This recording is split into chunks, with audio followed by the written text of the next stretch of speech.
Usap-usapan sa social media ang tungkol sa breakup ng aktor na si Jake Cuenca at ng aktres na si Chi Filomeno. Umiikot ngayon sa social media ang balitang naghiwalay na umano sina Chi at Jake at mas lalong umingay ang issue matapos kumalat ang spekulasyon na pinagpalit daw si Jake sa isang Cebu-based multi-millionaire businessman na nagngangalang Matthew Luillier.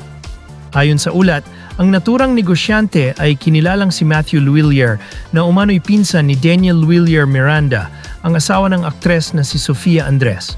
Pinalayas umano ni Jake mula sa kanyang kondominium ang aktres at ang former Girl Trends member na si Chi. Pero hindi sinabi kung ano ang dahilan. Ito ang kumakalat na balita matapos ibinahagi ni Sian Gaza ang tungkol sa hiwalayan ni na Jake at Chie.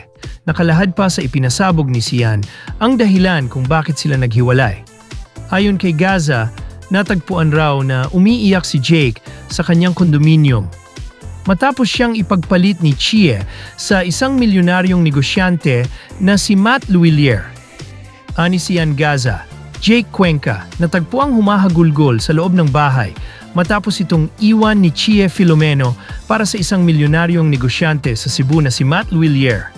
Atin natin lang muna, wag na lang sana makakalabas. Salamat. Ito marahil ang dahilan kung bakit pinalayas ni Jake sa kanyang kondo si Chi. Ayon sa source na kapitbahay sa kondo ng couple, kitang-kita umano niya ang pagpapalayas ng aktor kay Chi sa parking lot ng naturang gusali.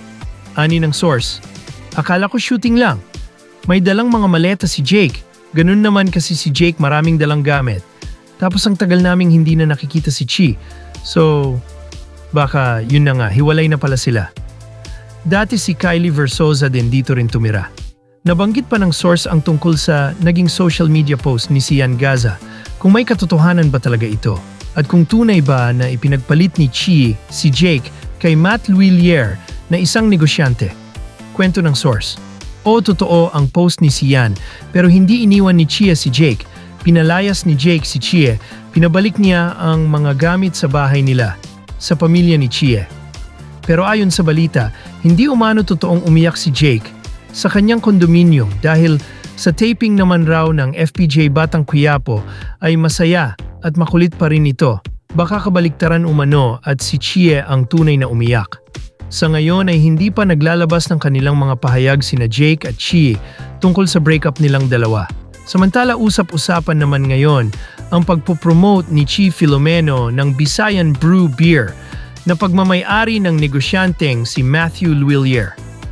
Ipinost ito ni Chi sa kanyang Instagram story. Sabi niya sa captions, "Not a fan of beer normally, but god damn, this Visayan Brew changed it.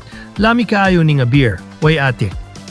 Agad naman ni-like ni Matthew ang naturang post ni Chi na lalong nagpaigting sa mga espekulasyon na baka may namumuongang relasyon sa dalawa. Komento naman ng ilang netizens. Ginamit niya ang utak niya, ano nga naman mapapala niya kay Jake, reality bites. Kahit anong yaman ng lalaki, kung hindi ko naman mahal, hindi ko ito pipiliin. Magiging miserable lang ang mundo ko kasi nabubuhay ako sa kasinungalingan.